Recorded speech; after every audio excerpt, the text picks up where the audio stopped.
Hello friends, welcome to my channel. किसी भी MCQ based test या एग्जामिनेशन में हमें ओएमआर शीट भरनी होती है। ओएमआर शीट बिना किसी गलती के कैसे भरें, ये वीडियो इसी के लिए है। तो सबसे पहले जब आपको टेस्ट बुकलेट और ओएमआर शीट मिलती है तो आप चेक कर लीजिए कि ओएमआर शीट और टेस्ट बुकलेट की सीरीज़ एक ही है। एग्जाम्पल के लिए, अगर ओएमआर शीट की सीरीज़ बी है तो टेस्ट बुकलेट की सीरीज़ भी बी होनी चाहिए। कोई डिफरेंस है तो आप उसको बदल लीजिए। इसके बाद ओएमआर शीट के पीछे कुछ इंस्ट्रक्शंस होते हैं, उनको ध्यान से पढ़िए। जैसे उसमें लिखा होगा कि do not fold OMR sheet. OMR sheet को फोल्ड नहीं करना है, केवल ब्लू बॉल पेन या ब्लैक बॉल पेन का ही प्रयोग करें, जेल पेन का प्रयोग ना करें। पेंसिल, मार्कर या वाइट फ्लूट का प्रयोग ना करें। गलती अगर कहीं हो जाती है तो हम इरेज़र का प्रयोग करते हैं और या ब्लेड से उसको रब करने की कोशिश करते हैं। ऐसी गलती भी ना करें। जो उसमें बबल्स या सर्कल्स हैं उनको प्रॉपरली भरें, आधे अधूरे ना भरें, कंप्लीट भरें।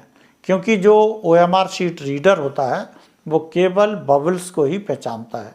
अगर आपका बबल्स ठीक से नहीं भरा होगा, इरेज़र से आपने उसको काटा होगा या ब्लेड फेरा होगा, तो ये गलती होने से ओएमआर शीट रीडर बबल को ठीक से पहचान नहीं पाएगा और आपको मार्क्स नहीं मिलेंगे।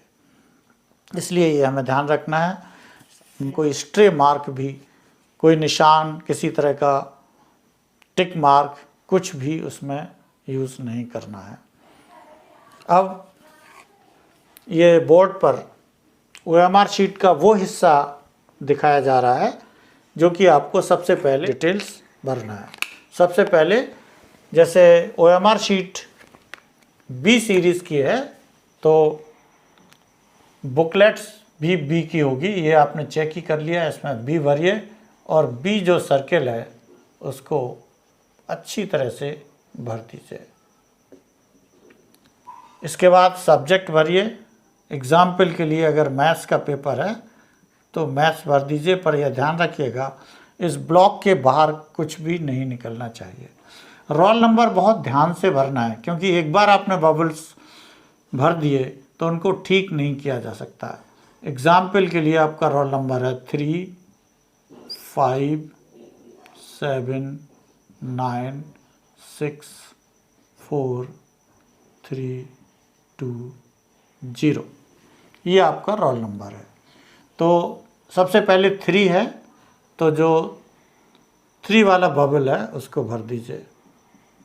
फिर इसके बाद चेक करिए, उसी के नीचे वाला भरना, ये ध्यान रखना। 5 ये सेकेंड वाले पर है तो 5 वाला बबल भी आप बिल्कुल अच्छी तरह से भरिए। आधा अधूरा नहीं छोड़ना है, कोई जगह खाली नहीं होनी चाहिए। 100% बहुत क्लियर भरिए। फिर थर्ड पर है 7 तो 7 आपको यहाँ भरना है और इसी तरह से आप भरते जाइए। फिर फोर्थ पर है 9, 1, 2, 3, 4। ये चेक भी कर लीजिए कोई गलती ना हो। फिर 6 है, 6 भर दीजिए। फिर 4 है, फिर 3,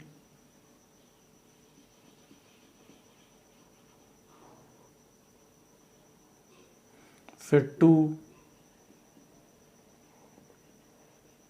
एंड लास्ट में 0। आप देख रहे हैं कि अगर बबल आपने गलत भर दिया तो इसमें करेक्शन होना संभव नहीं है। इसलिए रोल नंबर अगर गलत तो सब कुछ गलत हो जाएगा। इसलिए बहुत ध्यान से भरने की ज़रूरत है। अब आइए नाम पर। नाम एग्जाम्पल के लिए आपका नाम है, मान लीजिए राम कुमार शर्मा। अब आप कुछ लोग तो राम और कुमार अलग अलग लिखते हैं, तो अगर अलग अलग लिखते हैं तो राम माने RAM और कुमार के बीच में एक गैप छोड़ दीजिए। और अगर आप इस तरह से लिखते हैं राम कुमार, कोई गैप नहीं है आपके नाम में, तो गैप मत छोड़िए, ये आपको एडमिट कार्ड से पता लग जाएगा। फिर इसके बाद एक गैप छोड़ने, नेम और सरनेम के बीच में एक गैप छोड़ने हैं, तो शर्मा SHARMA,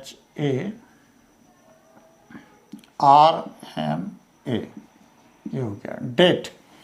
डेट हमेशा डबल डिजिट में लिखेंगे, अगर सिंगल डिजिट है तो 0 लगा दीजिए। जैसे मान लीजिए डेट 7 दिसंबर है, तो 7 था, सिंगल डिजिट था तो 0 लगा दिया।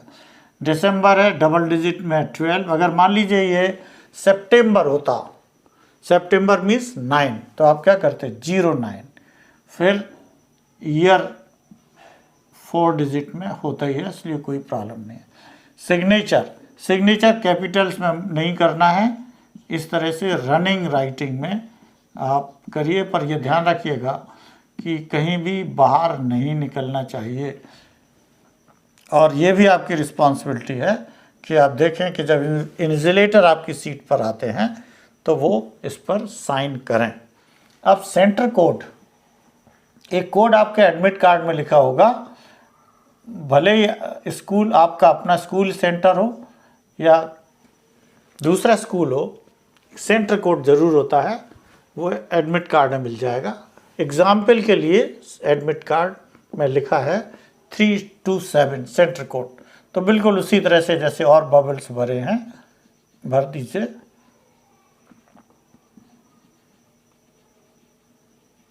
थ्री, फिर 2 भरना है,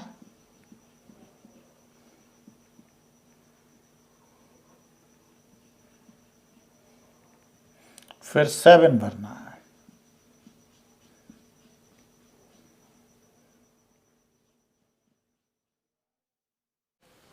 अपने roll number, subject, centre code etcetera, अपना नाम, इन सबको भरने के बाद हो सकता है कि OMR शीट में आपके मदर और फादर का नाम भी पूछा जाए, तो उनको भी भरने का बिल्कुल वही तरीका रहेगा जिस तरह से आपने अपने नाम को भरा है। ये सेक्शन कंप्लीट करने के बाद मैंने रिस्पांस सीट भी बोर्ड पर क्रिएट की है। ये 30 क्वेश्चन के लिए है। सर्कल डार्कन कैसे करना है, इसमें इस तरह से लिखा रहता है क्वेश्चन नंबर रिस्पांस 1 to 30 है। तो अब आप क्या करेंगे, आप टेस्ट बुकलेट ओपन करेंगे, उसमें नंबर ऑफ क्वेश्चंस के हिसाब से टाइम मैनेजमेंट ज़रूर करिए। फॉर एग्ज़ाम्पल मान लीजिए 90 मिनट्स यानी 1.5 घंटे का आपका क्वेश्चन पेपर है, तो और उसमें 40 क्वेश्चन है, तो 10 मिनट आप छोड़ दीजिए लास्ट में क्विक रिवीजन के लिए, और जो 40 क्वेश्चंस हैं उनके लिए 80 मिनट्स होंगे, यानी हर क्वेश्चन के लिए आपके पास 2 मिनट्स हैं। तो सबसे पहले शुरू के 5 से 7 मिनट में सारे क्वेश्चंस को देख लीजिए, और साथ ही साथ आप टिक भी करते जाइए। जो क्वेश्चंस आपको मोस्ट इजी लगे उनमें टिक कर दीजिए, जिनको आपको लगता है कि थोड़ा सोचने पर आ जाएंगे उनमें सर्किल लगाइए, और जो डिफ़िकल्ट हैं उनको क्रॉस कर दीजिए। अब आप क्वेश्चन सॉल्व करना शुरू करते हैं, और पहले टिक वाले क्वेश्चंस का ही रिस्पॉन्ड करेंगे, पर यह ध्यान रखना है कि किसी क्वेश्चन का सर्किल डार्क करने से पहले चारों ऑप्शंस पढ़िए। एक ऑप्शन पर आंसर में टिक मत करिए, नहीं गलती हो जाएगी। चारों ऑप्शन पढ़ने के बाद जब आप डिसाइड कर लें कि this is the correct response, तो फिर उसको सर्किल कर दीजिए। मान लीजिए क्वेश्चन 1 है, और क्वेश्चन 1 में आपका जो आंसर है मान लीजिए B है, तो इसको आप क्या करिएगा, भर दीजिए पूरा। सर्किल भरने का तरीका भी देख लीजिए, बिल्कुल भी बाहर नहीं आना चाहिए। बी आपको सर्किल वाले में आता है, मॉडरेट में आता है, इसको छोड़ दीजिए और मान लीजिए थर्ड पर जाते हैं और थर्ड का आपका रिस्पॉन्ड डी है जिसमें आप क्वाइट कॉन्फिडेंट हैं, तो उसको भर दीजिए और इस तरह से भरते जाइए और लास्ट में 30 क्वेश्चन तक पहुंच जाइए। बीच में अब सेकंड स्टेप, जब ये आप टिक वाले क्वेश्चन कर लेंगे तो सर्किल वाले स्टार्ट कीजिए। उनको आप थोड़ा सोच के करेंगे, धीरे धीरे उनके आंसर भी आपको आना शुरू हो जाएंगे और सर्किल वाले जो आंसर आपको आ जाएं और आपने उनको भर दिया हो, उनके सर्किल को भर दिया हो, उनको डबल टिक कर दीजिए। Means you have completed this. धीरे धीरे इनको करने के बाद फिर आप क्रॉस पर जाइए और 1 to 30 तक सारे क्वेश्चंस आपको करना है। पर ये ध्यान रखिएगा कि किसी तरह का एक क्वेश्चन में 2 सर्किल आपको नहीं लगाना है, नहीं तो इनवैलिड हो जाएगा। एक क्वेश्चन में अगर आपने 2 सर्किल डार्क कर दिए तो इनवैलिड होगा, लेकिन इस बार सीबीएसई ने एक एक्स्ट्रा सर्किल दिया हुआ है, उसको समझ लीजिए क्या होगा।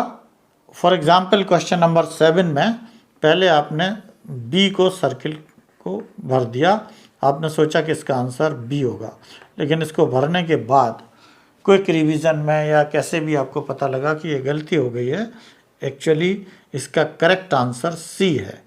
तो आप क्या करिएगा, सी को भी भर दीजिए। अब ये एक क्वेश्चन के अगेंस्ट 2 सर्किल आपने या बबल डार्क कर दिए हैं तो ये इनवैलिड हो जाएगा, लेकिन इसका चूंकि करेक्ट ऑप्शन सी है तो ये जो खाली ब्लैंक आपको बबल या सर्किल दिया है इसमें सी लिख दीजिए। तो जो OMR रीडर है इनको तो इनवैलिड करेगा, लेकिन चूंकि आपने यहाँ सी लिखा हुआ है लास्ट में तो इसको रीड करेगा और आपका आंसर करेक्ट हो जाएगा। लेकिन ये CBSE का ऑप्शन है जो कि इस बार दिया है, लेकिन बाकी किसी एग्ज़ाम में ज़रूरी नहीं है इस तरह का ऑप्शन हो, इसलिए बहुत ध्यान से ये क्वेश्चंस करना है।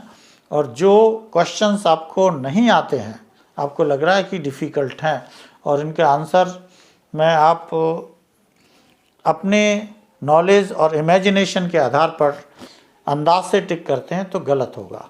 उसके लिए एक साइंटिफिक और साइकोलॉजिकल मेथड है जिसके लिए एक मैंने वीडियो बनाया हुआ है, how to solve MCQ problems. इस वीडियो को देखिए, इसका लिंक मैं नीचे डिस्क्रिप्शन बॉक्स में दे दूंगा। उसको देखने के बाद ऐसे जो बहुत डिफ़िकल्ट क्वेश्चंस होते हैं उन क्वेश्चंस के सही आंसर का भी आप अंदाज लगा पाएंगे। साथ ही साथ OMR शीट कैसे भरना है उसकी भी आप प्रैक्टिस कर लीजिए। OMR शीट का ब्लैंक फॉर्मेट मैं आपको दे सकता हूं, उसकी भी लिंक मैं नीचे डिस्क्रिप्शन बॉक्स में दे दूंगा।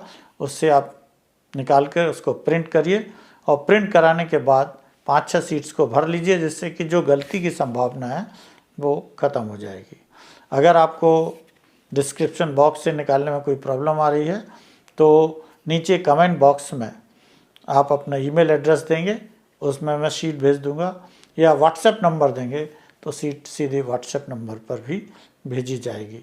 आप उसका प्रिंट निकालिए और कई कॉपी कर लीजिए, प्रैक्टिस करते रहिए। लास्ट में एक बात कहना चाहता हूँ कि जितनी ज़्यादा से ज़्यादा आपकी प्रैक्टिस होगी, MCQ प्रॉब्लम्स को सॉल्व करने की प्रैक्टिस जितनी ज़्यादा होगी, करेक्ट आंसर देने की आपकी स्पीड और कैपेसिटी उतनी ही ज़्यादा होगी। इसलिए प्रैक्टिस प्रैक्टिस प्रैक्टिस, जितनी प्रैक्टिस करेंगे उतना ही फ़ायदा होगा। Thank you very much. अगर ये वीडियो आपको पसंद आया है तो लाइक और सब्सक्राइब